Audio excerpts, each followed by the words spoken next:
उड़ीसा के पुरी में भगवान सूर्य को समर्पित ये है कोणार्क मंदिर। कोणार्क शब्द कोण और अर्क शब्दों से मिलकर बना है। कोण यानी कोना या किनारा और अर्क का अर्थ है सूर्य। इसका मतलब हुआ सूर्य का किनारा। उड़ीसा राज्य में ये इकलौता ऐसा ऐतिहासिक स्मारक है जिसे 1984 में यूनेस्को वर्ल्ड हेरिटेज साइट में शामिल किया गया। मंदिर के गहरे रंग के लिए इसे काला पगोडा भी कहा जाता है। इतिहासकार मानते हैं कि ये मंदिर 750 से भी ज्यादा साल पुराना है, जिसका निर्माण 1250 ईस्वी में गंग वंश के राजा नरसिंह देव प्रथम द्वारा कराया गया था।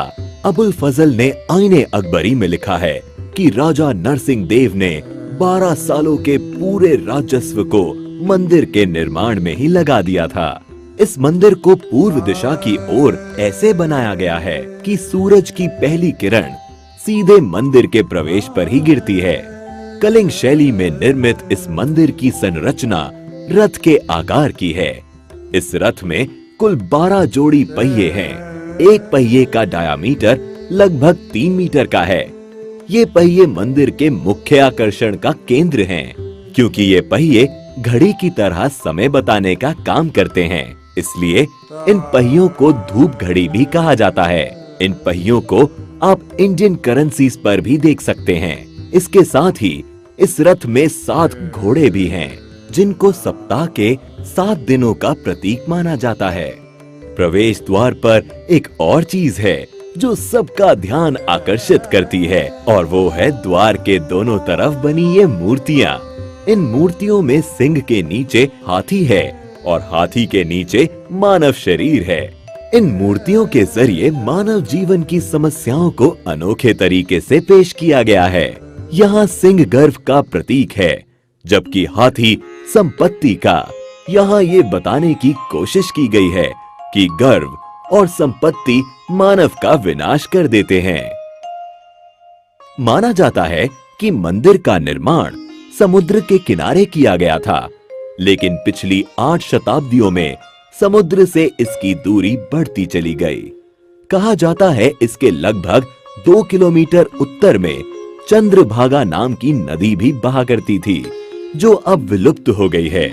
नदी के वहां होने को भी प्रमाणित किया जा चुका है। मंदिर से जुड़ी एक किंवदंती है कि इसके निर्माण में 1200 कुशल शिल्पियों ने 12 साल तक लगातार काम किया, लेकिन निर्माण कार्य को पूरा नहीं कर पाए।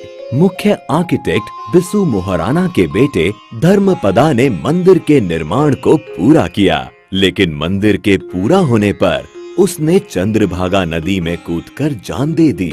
कोणार्क मंदिर के बारे में एक रोचक तथ्य है कि मंदिर के पत्थरों को आपस में जोड़ने के लिए लोहे की चादरों और चुंबकों का इस्तेमाल किया गया था।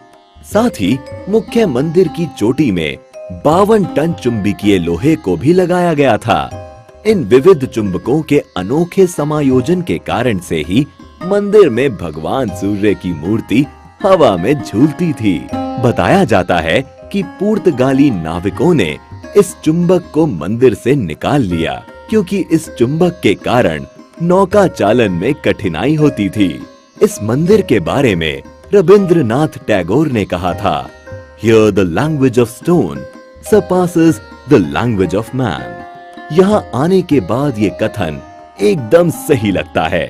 इतिहास और जबरदस्त नक्काशी के शौकीन पर्यटकों के अलावा यहाँ उनके लिए भी बहुत कुछ है, जो यात्रा में कुछ खास और रोचक की तलाश करते हैं।